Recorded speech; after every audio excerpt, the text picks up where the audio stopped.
भागवत गीता 8वां अध्याय। अर्जुन ने कहा, हे पुरुषोत्तम, वह ब्रह्म क्या है? अध्यात्म किसको कहते हैं? कर्म क्या है? अधिभूत क्या और अधिदैव क्या कहाता है? हे मधुसूदन, अध्यज्ञ कैसा है और इस देह में अधिदेह कौन सा है?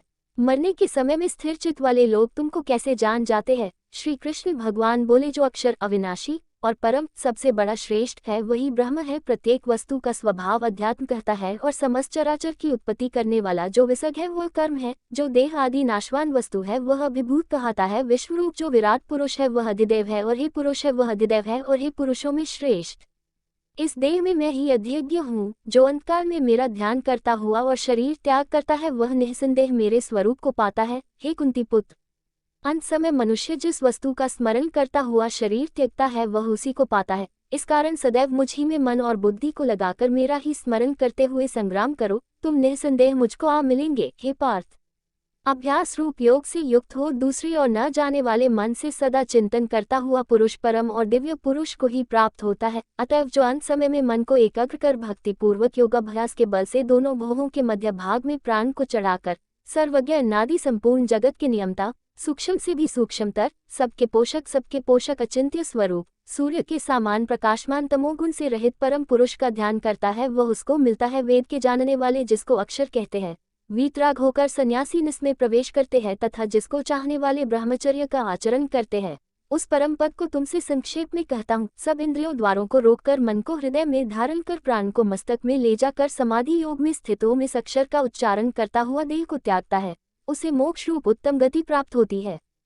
हे पार्थ, जो मुझी में मन लगाकर नित्य प्रति मेरा स्मरण करते हैं, उन सदैव स्मरण करने वाले योगी को मैं बहुत सुलभ रीति से प्राप्त होता हूँ। मुझको प्राप्त होने पर परम सिद्धि को प्राप्त करने वाले महात्मागण फिर यह जन्म धारण नहीं करते जो नाशवान और दुख का घर है। हे अर्जुन, ब्रह्मलोक पर्यंत जितने लोग हैं वहां से लौटना पड़ता है, परंतु मुझमें मिलने से फिर जन्म नहीं लेता। 1000 महयोगियों की एक रात्रि ब्रह्म की होती है। जो इन बातों को जानते हैं वह सब ज्ञाता है। ब्रह्म का दिन होने पर अव्यक्त से सब व्यक्तियों का उदय होता है और रात को उसी में लय हो जाता है। हे पार्थ, समस्त चराचर वस्तुओं का ये समुदाय दिन में बार बार उत्पन्न होकर रात्रि के आगमन में लीन हो जाता है। अव्यक्त से परे दूसरा सनातन अव्यक्त है, जो इन सब के नष्ट होने पर भी कभी नष्ट है होता। उस अव्यक्त को ही अक्षर कहते हैं। वही वह परम गति है जिसको प्राप्त करके फिर संसार में नहीं जन्मते, वही मेरा परम धाम है। हे पार्थ, जिसके अंतर्गत सब प्राणी है और जिसने इस समस्त जगत का विस्तार कर रखा है वह श्रेष्ठ पुरुष अनन्य भक्ति में ही मिलता है। हे भर्तशर्व,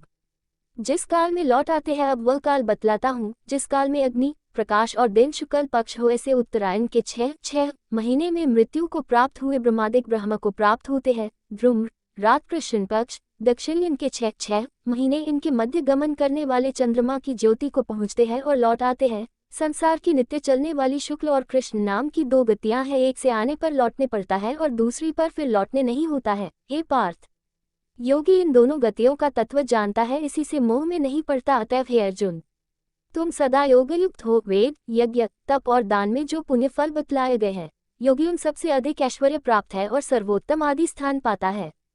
इति 8वां अध्याय का महात्म्य। श्री नारायण जी बोले, हे लक्ष्मी, दक्षिण देश नर्मदा नदी के तट पर एक नगर है। उनमें सुशर्मा नामक एक बड़ा धनवान विप्र रहता था। एक दिन उसने एक संत से पूछा, ऋषि जी, मेरे संतान नहीं है। तब ऋषिश्वर ने कहा, तू अश्वमेघ यज्ञ कर, बकरा देवी को चढ़ा, देवी तुझको पुत्र देगी। तब उस ब्राह्मण ने यज्ञ करने को एक बकरा मोल लिया, उसको स्नान कर मेवा खिलाया। जब उसको मारने लगा तब बकरा कह कह शब्द करके हंसा। तब ब्राह्मण ने पूछा, हे बकरे, तू क्यों हंसा है? तब बकरे ने कहा, पिछले जन्म में मेरे भी संतान नहीं थी। एक ब्राह्मण ने मुझे भी अश्वमेघ का यज्ञ करने को कहा थी। सारी नगरी में बकरी का बच्चा दूध चूसता था, उस बच्चे समेत बकरी को मोल ले लिया। जब उसको बकरी के स्तन से छुड़ा कर यज्ञ करने लगा तब बकरी बोली, अरे ब्राह्मण, तू ब्राह्मण नहीं जो मेरे पुत्र को होम में देने लगा है, तू महापापी है। ये कभी सुना है कि पराये पुत्र को मारने से किसी को पुत्र पाया है? तू अपनी संतान के लिए मेरे पुत्र को मारता है, तू निर्दयी है। तेरे पुत्र नहीं होगा। वह बकरी कहती रही, पर मैंने होम कर दिया।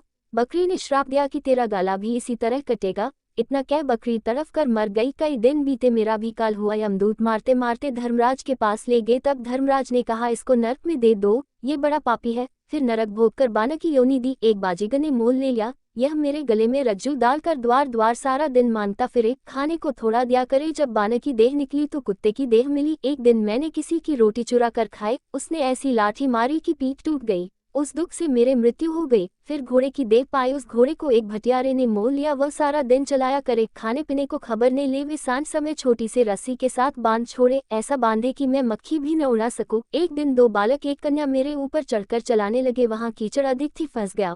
ऊपर से वह मुझे मारने लगे, मेरी मृत्यु हो गई। इस भांति अनेक जन्म भोगे। अब बकरे का जन्म पाया, मैंने जाना था जो इसने मुझे मोल लिया है, मैं सुख पाऊंगा, तू छुरी लेकर मारने लगा है। तब ब्राह्मण ने कहा, हे बकरे, तुझे भी जान प्यारी है, अब मैं अपने नेत्रों से देखी हुई कहता हूँ तो सुन। कुरुक्षेत्र में चंद्र सुशर्मा राजा स्नान करने आया। उसने ब्राह्मण से पूछा, ग्रहण में कौन सा दान करूं?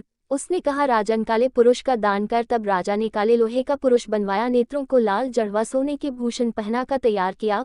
वह पुरुष कह कह कर हंसा। राजा डर गया और कहा कि कोई बड़ा अवगुण है जो लोहे का पुरुष हंसा। तब राजा ने बहुत दान किया, फिर हंसा। ब्राह्मण को कहा, हे ब्राह्मण, तू मुझे लेगा? तब ब्राह्मण ने कहा, मैंने तेरे सरीखे कई पचाए हैं। तब काले पुरुष ने कहा, तू मुझको वो कारण बता जिस कारण से तूने अनेक दान पाचे हैं।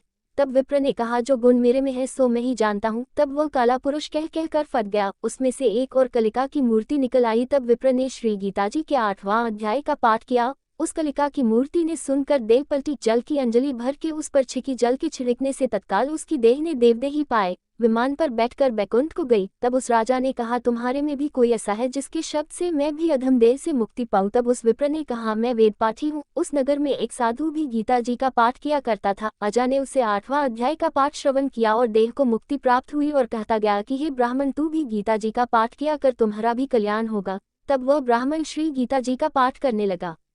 इति 8वां अध्याय समाप्तम।